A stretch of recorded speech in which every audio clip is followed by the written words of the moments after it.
เอาสบายดีบรรดาน้องๆเนาะแต่มื้อนี้เราจะมาสืบต่อเป็นข้อที่9อยู่ในบทที่3นะในคลิปที่แล้วเราได้เรียนข้อที่4กับข้อที่8เนาะเป็น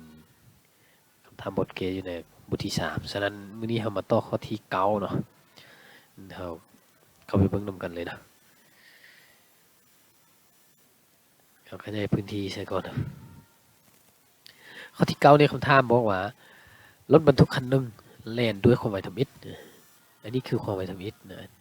จะต้องเป็น v 0เท่า3 16กิโลเมตรต่อชั่วโมงแล้วเหยียบห้ามหลังจากนั้น20วินาที20วินาทีคือเวลาเท่ากับ20วินาทีรถหยุดซึ่งบอนที่ว่ารถหยุดนี่ให้จื้อไว้ดีๆเนาะตอนได้ก็แล้วแต่วัตถุได้ก็แล้วแต่นะอาจจะเป็นรถอาจจะเป็นวัตถุทั่วไปก็แล้วแต่ถ้ามันหยุดแล้วจะต้องมี v ที่เท่ากับ0แน่นอนเนาะและจงทรงหาความเร็วของรถดังกล่าวอันนี้คือคำถามนะเขาถามถึงความเร็วว่าเท่ากับเท่าใดและระยะทางที่รถแล่นได้ตลอดเวลาเหยียบห้ามเนาะอันนี้คือ s เท่ากับเท่าไหร่อันนี้คือจุดประสงค์ที่เขาอยากรู้เนาะนี่ในบทเลขข้อนี้ฉะนั้นเราไปเก้เลยเนาะเกือนที่1แมนให้ไป25ความเร็ว25ความเร็วนี่เขาจะ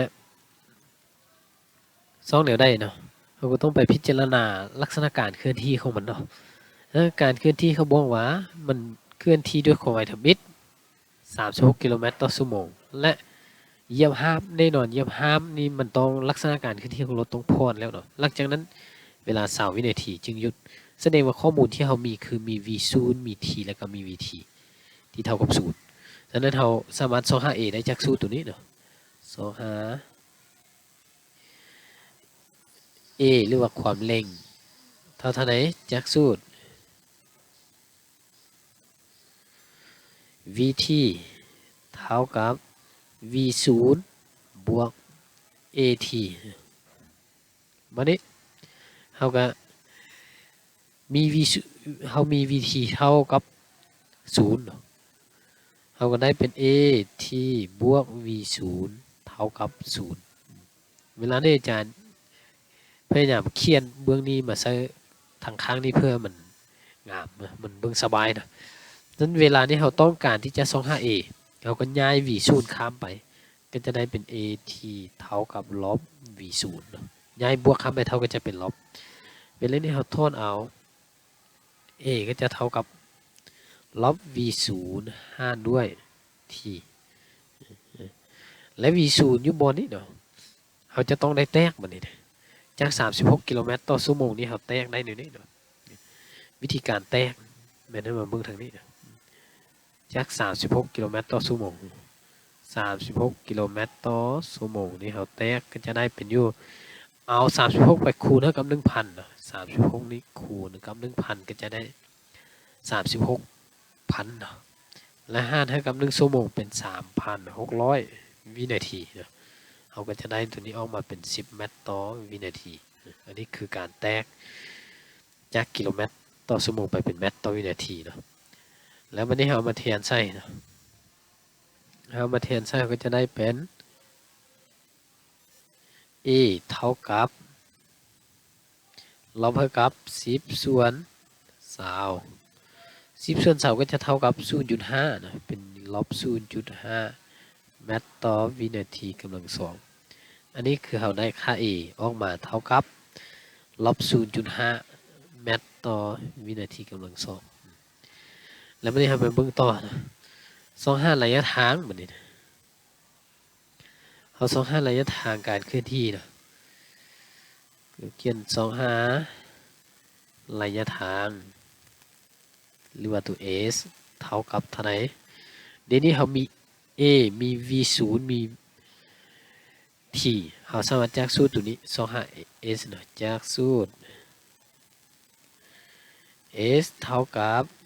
v0 t บวก1ส่วน2 a t กำลัง2ได้เนาะวันนี้แทนค่าใส่ v0 ของเราเท่ากับ10แล้วก็ t ของเราเท่ากับ20เราก็เอา20มาแทนใส่แล้วบวกเท่ากับ1ส่วน2คูณ a ของเราเป็นลบ 0.5 และคูณให้ t ก็ต้องเป็น10กำลังสาวนะ t จะต้องเป็นสาวขึ้นกำลัง2เอามานี่คำนวณต่อไป10คูณ2 10คูณสาวก็จะกลายเป็น200บวกคูณลบก็จะกลายเป็นลบ 0.5 ในจานเปลี่ยนเป็นเลขส่วนก็จะได้เป็น1/2คือกันนะเป็น1/2แบบนี้คูณเท่ากับสาวกำลัง2เป็น400วันนี้1/2คูณ1/2เป็น1/4ก็จะได้เป็น200ลบเท่ากับ400หารเท่ากับ4นะ4นี้มาจาก2คูณ2และ1คูณ1ออก1แล้วก็คูณ400ได้400เนาะ400หารเท่ากับ4ออก100ก็จะได้200ลบ100คำตอบที่ได้ก็คือเท่ากับ100เมตรระยะทางที่มันเคลื่อนที่ได้หลังจากที่มันเหยียบเบรกแล้วหรือว่าเหยียบห้ามแล้วเนาะจะไปได้แรงทาง100 เมตรมันจึงสามารถหยุดได้เนาะซึ่งอันนี้เป็นข้อที่9เนาะแล้วมันนี่ครับมาเบิ่งข้อที่10มันนี่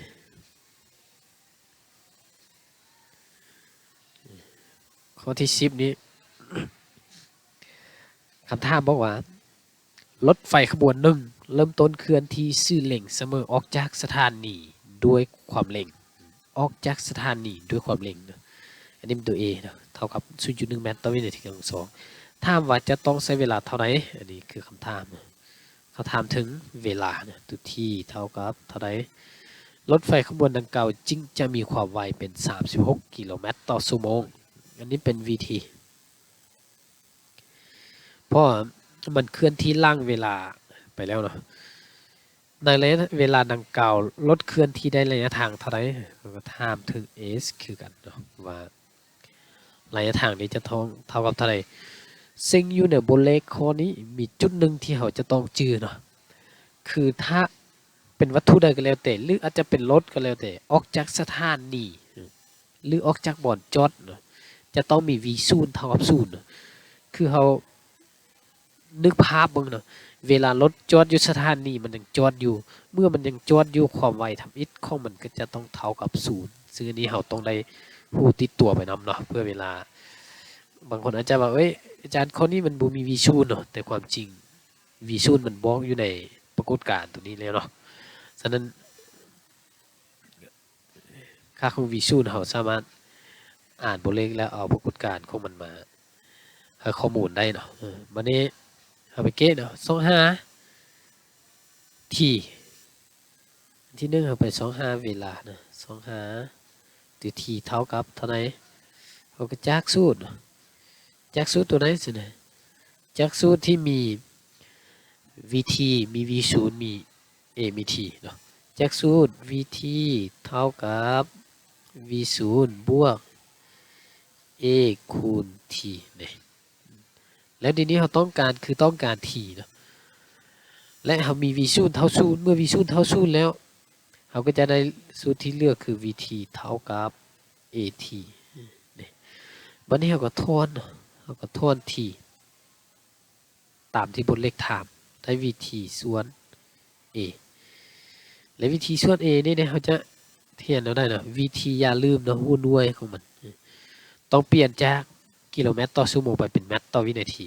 โดยปฏิบัติตามหลักการเก่าเนาะเอา36คูณเท่ากับ 1,500 เท่ากับ 3,600 ก็จะได้คำตอบมาเป็น10เนาะแสดงว่าแตกจาก36กิโลเมตรต่อชั่วโมงไปเป็นเมตรต่อวินาทีจะได้10เมตรต่อวินาทีฉะนั้นถ้าเอามาเทียนซะนี้ก็จะได้เป็นอยู่10ส่วน a ของเราเท่ากับ 0.1 แสดงว่านี้เท่ากับ100พอดีเนาะ100วินาทีและเวลานี้เราได้เวลาของเราออกมาแล้วที่เท่ากับ100วินาทีแล้ววันนี้ไป25ระยะทางระยะทางเขาก็จะได้เป็นนี่เนาะ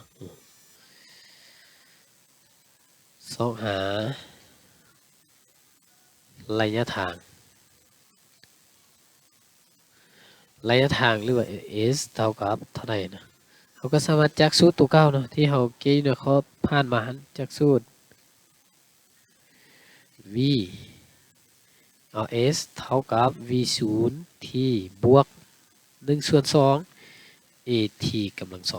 2ซึ่งว่า v 0 ของเราเท่ากับ0เมื่อมี0เท่า0แล้วส่วนนี้ก็จะกลายเป็นส่วน0หมดบัดนี้แล้วก็จะเหลือ s เท่ากับ1ส่วน2 at กำลัง2เอาแทนค่าใส่บัดนี้ a ของเราเท่ากับ 0.1 ก็เอา 0.1 มาใส่และเวลาของเราเป็นอยู่100ขึ้นกำลัง2 100ขึ้นกำลัง2ก็จะเป็นอยู่ 10,000 เนาะและ 10,000 คูณ 0.1 ก็จะเหลืออยู่ 1,000 เหลือคิดละเอียดไปซะเนาะ 0.1 คูณเท่ากับ 10,000 มาเนี่ย 10,000 นี้คูณเท่ากับ 0.1 เหลือ 1,000 1,000 คูณ 1 ก็จะได้เป็นอยู่ 1,000 ส่วน 2 1,000 ส่วน 2 ก็จะเท่ากับ 500 เมตรแสดงว่าระยะทางที่ได้คือ s ของเราเท่ากับ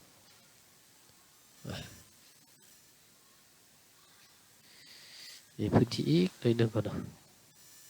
แสดงว่า s ของเราที่เราได้ก็จะเป็น s เท่ากับ500 เมตรพอดีเนาะอันนี้เป็นข้อที่9ข้อที่10เนาะวันนี้ไปต่อข้อที่11ข้อที่11นี่ไปเบิ่งคำถามเนาะข้อที่11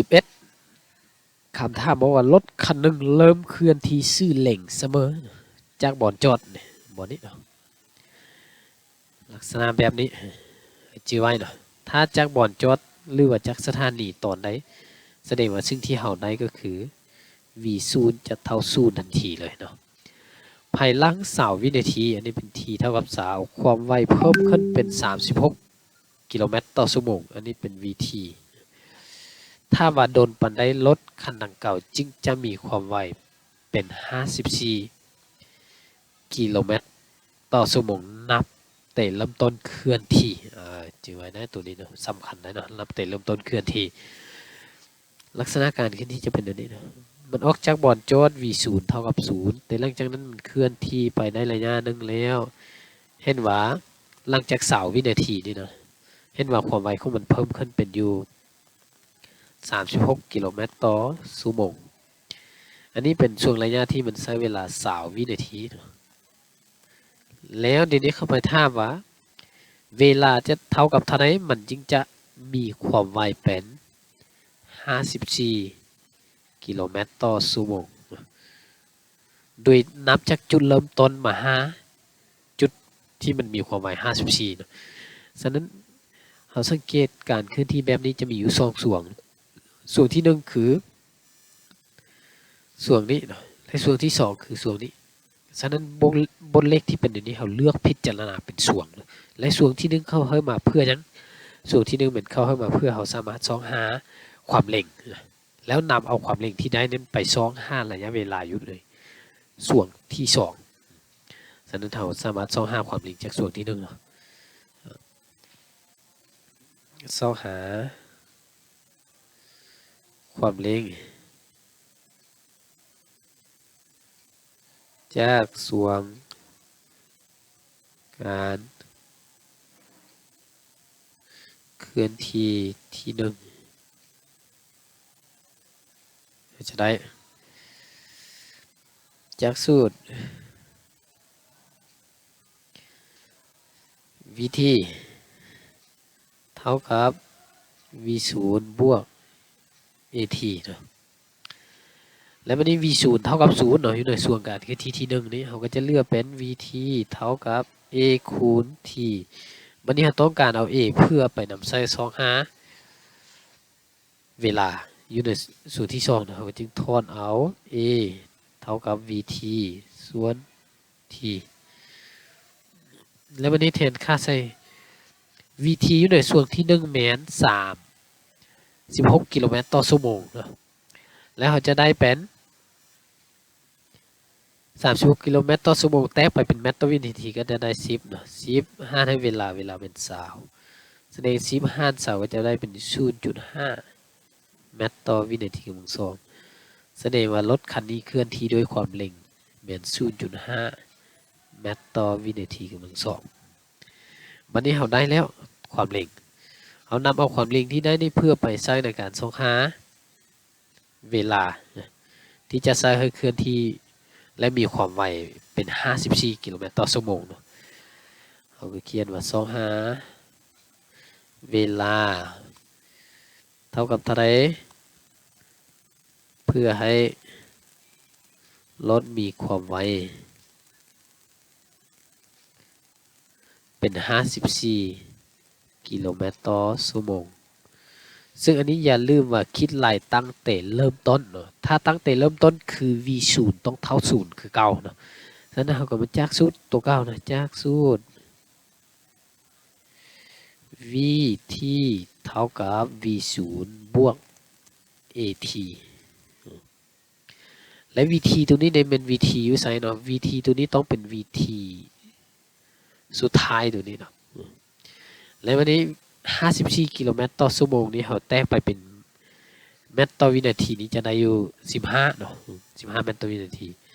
แล้วอยู่บนนี้เขาสามารถเขียนได้เลื่อนไปเลยนี่เนาะ vt เท่ากับ a คูณ t ซะเป็น t 2ซะนะ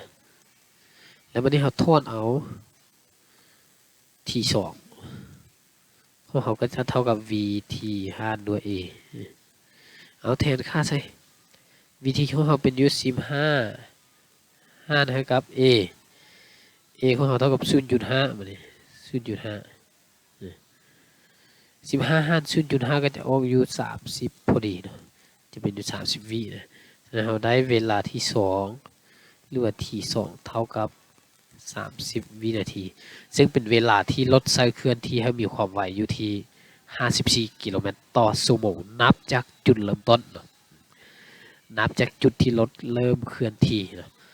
ฉะนั้นมื้อนี้เรามาเอาประมาณ3ข้อนี้ก่อนเนาะแล้วอยู่ใน